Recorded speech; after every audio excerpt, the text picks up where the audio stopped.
It is lame as fuck to not have any aspirations outside of getting married. And I'll be the first one to fucking say it, but these trad wives are losers. They're losers with no ambition, no aspirations, no dreams of their own that don't revolve around centering a man, revolve around depending on a man for the rest of their lives. Like, you're just outsourcing any sense of responsibility for your own fucking life, for your own decisions. You are part of the first generation of women who have ever been able to live this way, who have ever been able to have financial autonomy and decide what to do with their lives and travel the fucking world. And yet you take all that autonomy and then you hand it over to a fucking man. Like, that is embarrassing. You're a lame ass bitch. I don't care. So my wife's been a stay-at-home mom for over 20 years. And when we made that decision, she was working as a full-time teacher at a public school district, and she was making way more money than I did. But both of us together decided that a greater life would be possible if she stayed home with the children rather than sending them off to daycare.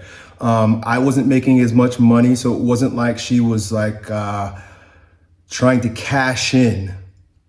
But she decided that it was most responsible as a woman to fulfill her duty as a mother first. And I would say that being a mother is even more prominent to a woman than being a wife. In fact, being a wife is the frame in which a woman is designed to become a mother. That is the most beneficial way for her to raise a child, because women are vulnerable.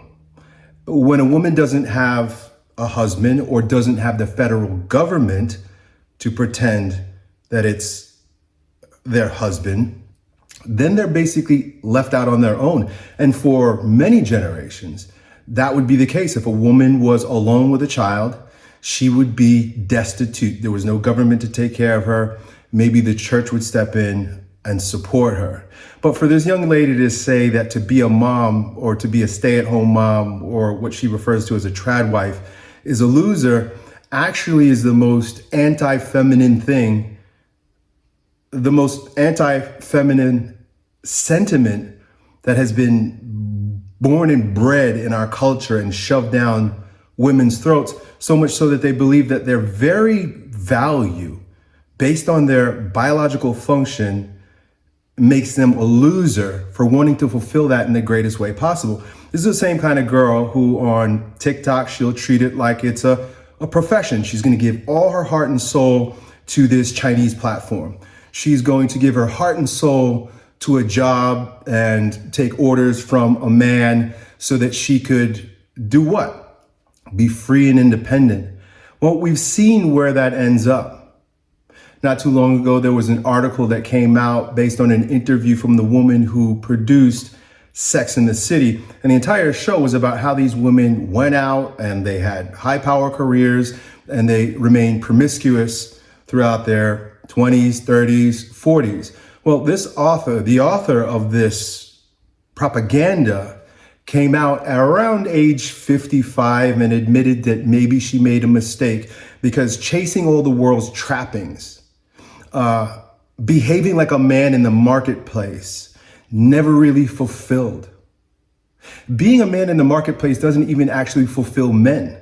We do it because, well, we sacrifice, and we have to if we want to be good husbands and fathers to women that bear and care for children. Why would a woman want to denigrate and disregard the entitlement that is inherent based on natural law for her to be cared for, nurtured for, provided for, and protected for by a man?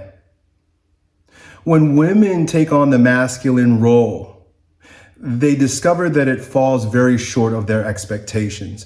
Just because we're making money in the marketplace doesn't make us more valuable. But see, communism is based on power. And the power dynamic in our society is commercial. It's money. So in order to pit the genders against one another, or to pit races against each other, or wealth classes, social classes against each other, this idea of money equaling value takes hold. A man and a woman's value is not in their ability to go make money and travel like this young woman says. This is a part of why the communist takeover, I'm just using the most blunt term possible to describe what's actually gone on, right? You could talk about the different philosophies, Marxism and socialism and all that, but ultimately it's communism. In order for communism to stand, there has to be strife.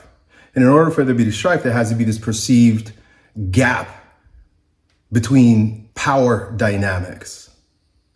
And when a woman gets into that, or a man, when either of us get into that power dynamic, where making money becomes our only value, then meaninglessness ensues. Meaning is lost. When your value is in your being made in the likeness and image of an omnipotent, omnipresent, all-loving creator that has a perfect plan for you based not just on God's blueprint for your life, but his blueprint for your biology, you're ignoring truth at its foundation level.